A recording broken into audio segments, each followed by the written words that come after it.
बिस्मिल्लाहिर्रहमानिर्रहीम इय्याका नअबुदु व इय्याका नस्तईन। कि मोहम्मद से वफा तूने तो हम तेरे हैं, ये जहान चीज़ है क्या लोहो कलम तेरे हैं। जनाब सरदार अयाज सादिक साहब, जनाब स्पीकर, मैं आपको दिल की अता गहराइयों से मुबारकबाद पेश करता हूँ। आप तीसरी मर्तबा स्पीकर बने, ये बड़ा मुनफर्द एजाज़ आपको हासिल है। जनाब स्पीकर, हमने खुसूसी नशिस्तों के बगैर एहतजाज के साथ ये इलेक्शन लड़ा, क्योंकि हम चाहते हैं कि हम ऐवान का हिस्सा बने और इस ऐवान को बावकार बनाएं। मेरे वोट 91 निकले और आपके वोट 191। मैं सिंगल पार्टी हूं और आप 7 पार्टियां हैं। अगर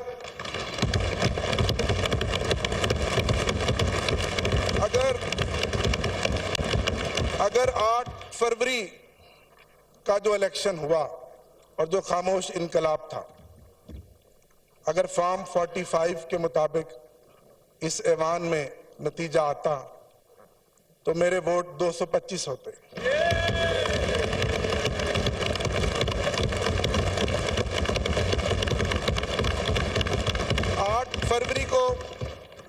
आठ फरवरी को पाकिस्तान की गयूर अवाम ने इमरान खान के नजरियों को, उसकी जद्दोजहद को, उन निशानों को, जो कोई बैंगन था, कोई ढोल था, कोई जूता था, कोई घड़ियाल था, ढूंढ ढूंढ के मोहर लगाई और 180 सीटें हमें दी।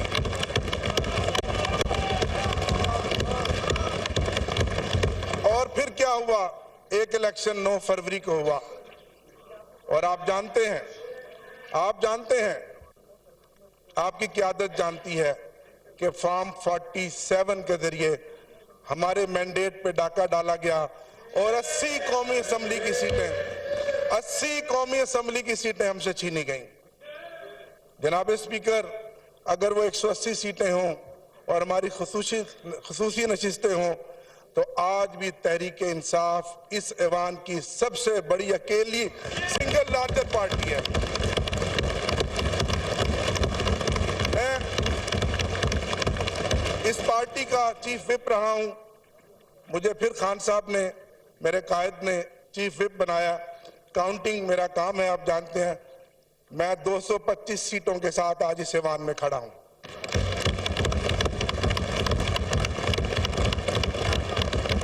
मैं सलाम पेश करता हूं अपने इन भाइयों को।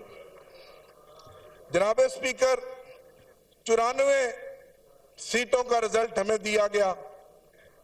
एक शख्स लोटा बन गया, 2 के नोटिफिकेशन रोके हुए हैं। ये 91 आज सुबह मेरे साथ इकट्ठे आए।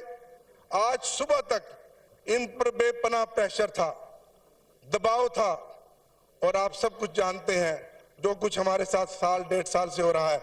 लेकिन मैं खराज तहसीन पेश करता हूं कि पूरे 91 के 91 वोट हमारे निकले हैं।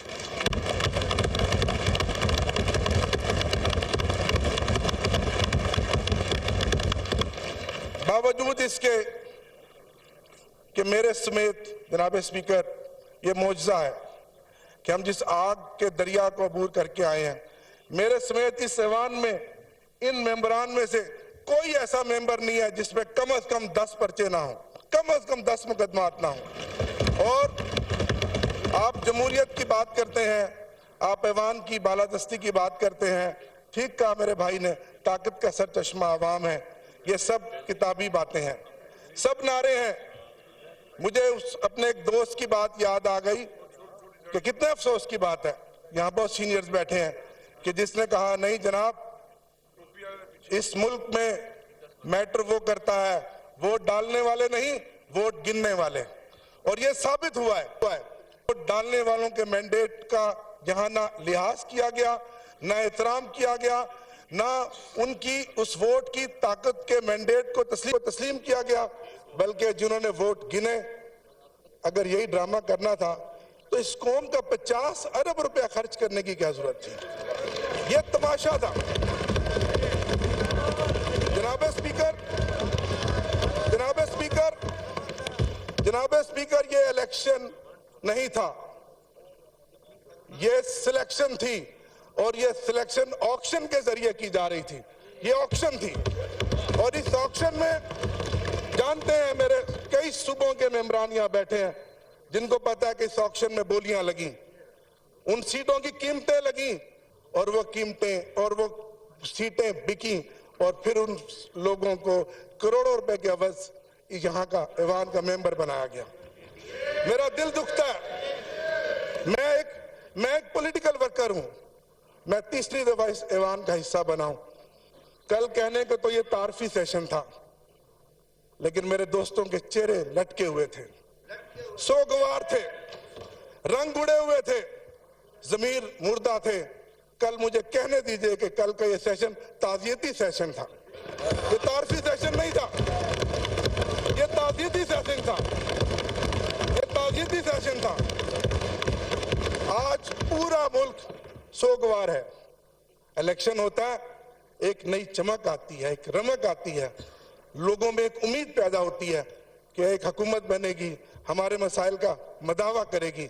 आज सबसे बड़ा मसला हमें अपने एनर्जी क्राइसिस का है। बिजली और गैस की कीमतें जो बेतहाशा पिछले एक महीने में निगरान हुकूमत ने बढ़ाई हैं, लोग चीख रहे हैं। बिजली का यूनिट जो पिछली गर्मियों में हमने 70 रुपए फी यूनिट इस्तेमाल किया था, 85 रुपए पर यूनिट हम इस्तेमाल करेंगे। लोग मर रहे हैं, कहां जाएं लोग? आप कहते हैं हम इस ऐवान को बालादस्त बनाएंगे। ये ऐवान बालादस्त बनेगा जो हमारे मैंडेट को चोरी करके बैठा हुआ है।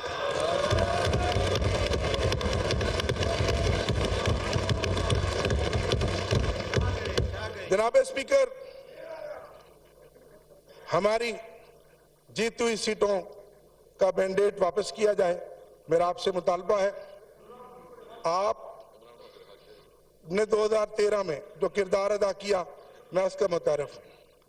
हम ताउन करने के लिए तैयार हैं। पहले जो हमारी सीटों पे डाका डाला गया, वो मैंडेट हमें वापस दिया जाए। हमारी खुसूसी नशिस्तें जो 91 मेंबरान के साथ हैं, वो वापस दिलाई जाएं। इससे ज्यादा जुल्म जनाब स्पीकर क्या होगा कि अगर ये 93 लोग जीत कर भी आ गए हैं किसी मौजे के बाद, आज भी इनके हलकों में गिनतियां कराई जा रही हैं। कल एक मेरा मेंबर फैसलाबाद में उसकी रिकाउंटिंग करवाई गई, जबकि आप जानते हैं ट्रिब्यूनल्स बन गए हैं। 5 दिन पहले लोधरा के एक मेंबर की रिकाउंटिंग कराई गई। बताएं हम कहां जाएं, किसको फरियाद करें? निसार मैं तेरी गलियों पे है वतन कि जहां चली है रस्म कोई ना सर उठा के चले। निसार मैं तेरी गलियों पे है वतन, चली है रस्म कोई ना सर उठा के चले। कोई जो चाहने वाला तवाफ को निकले, नजर चुरा के चले, जिस्मो जान बचा के चले। बने हैं अहले हवस मुद्दई भी और मुनसफ भी खुद। बने हैं अहले हवस मुद्दई भी और मुनसफ भी खुद। किसे वकील करें, किससे मुनसफी चाहें?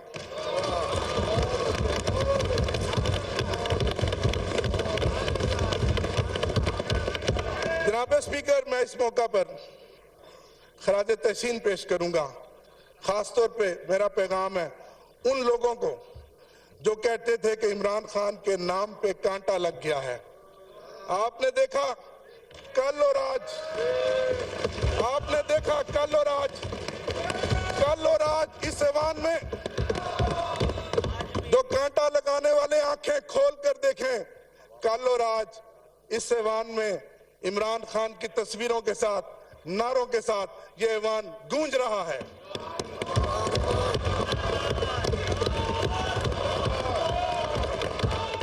मैं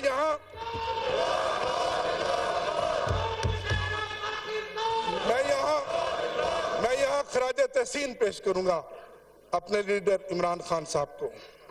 जनाब स्पीकर, आपने नेशनल कंसेंसस की बात की। लतीफ खोसा साहब और अली मोहम्मद खान साहब हम जेल में गए। मेरी सारी 4 महीने की जेल कैदो बंद की सोबतें, सारे मसाइल, सारी मुश्किलें खत्म हो गई जब मैंने उस मर्द कलंदर को देखा, जिस हौसले के साथ वो बैठा है, जिस दिलेरी के साथ वो बैठा है। और उसने कहा कि मैं मैं इस मुल्क की खातिर, इस मुल्क के 25 करोड़ अवाम की खातिर रिकंसिलेशन के लिए तैयार हूं, लेकिन सबसे पहले मेरा मैंडेट मुझे वापस दिया जाए।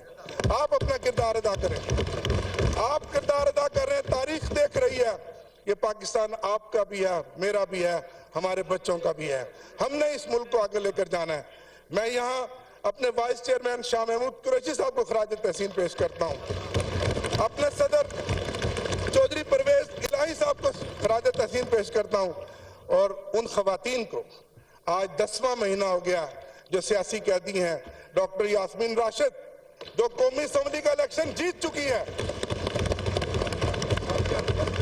आलिया हमजा और मोहतरमा सनम जावेद और दीगर कैदी खवातीन, और हमारी मोहतरमा बुशरा बीबी साहिबा, जिनको इस चीज की सजा मिल रही है कि वो इमरान खान की अहलिया है।